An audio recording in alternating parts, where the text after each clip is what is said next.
So for this project, assembling a team is a very important part, as there were like 12 musicians performing in this concert.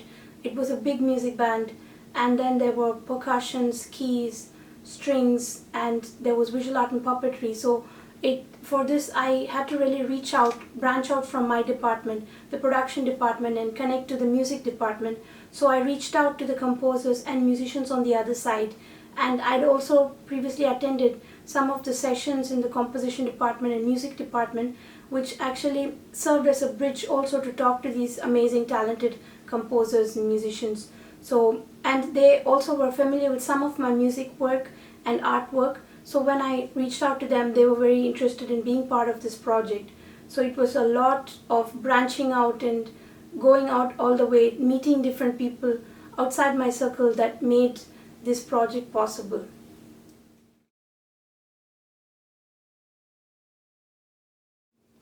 So once I reached out and I got the team together, I got confirmation from the musicians who want to be a part of this project.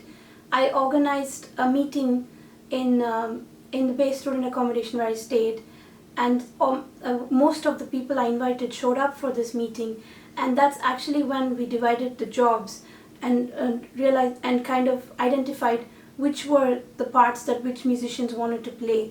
And surprisingly, one of our musicians who's very talented, he's a composer, he actually took on the role of a production manager and did lighting design and sound design.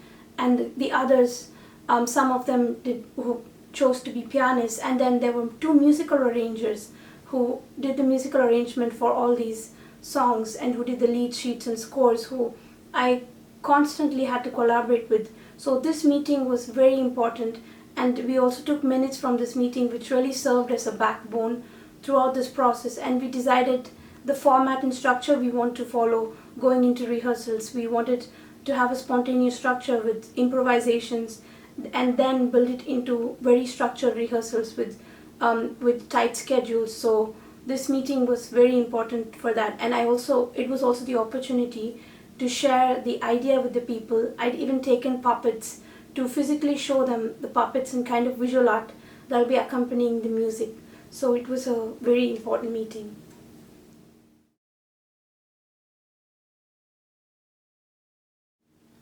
So the first music rehearsal that we had, it was actually an improvisation session, because I believe that the songs have different forms with different musicians, as I've previously performed my original songs with other bands and other musicians in different parts of the world.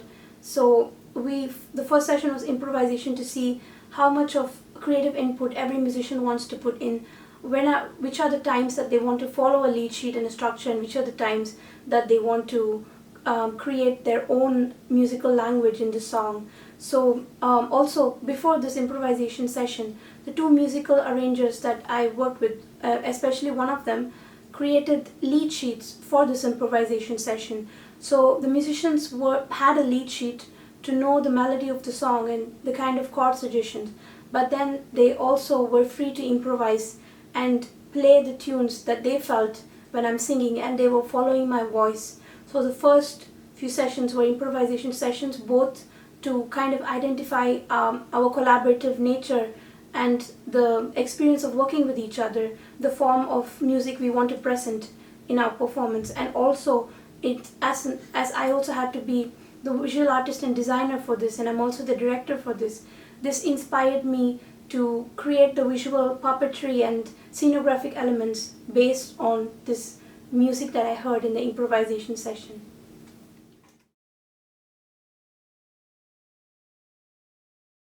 So for the Song Story project, we had a very interesting schedule to follow, as we had musicians and there's art elements involved, puppetry. So the structure, the way it worked was, in the beginning we had improvisational sessions to kind of understand the form of the songs we want to present as a band of 12 musicians. And also it helped to assign musicians to particular songs. And in this project, there is this unique element where the performers are always performing either as musicians or as puppeteers. So the musicians who are assigned to perform as musicians in a song will be performing, and the musicians who are not assigned to perform as musicians in that song will be handling puppets and will be having puppets assigned to them. So we had the improvisational sessions, then we had these structured rehearsals where every musician had an individual schedule to follow, where they only had to come in for the rehearsals where their songs were being rehearsed.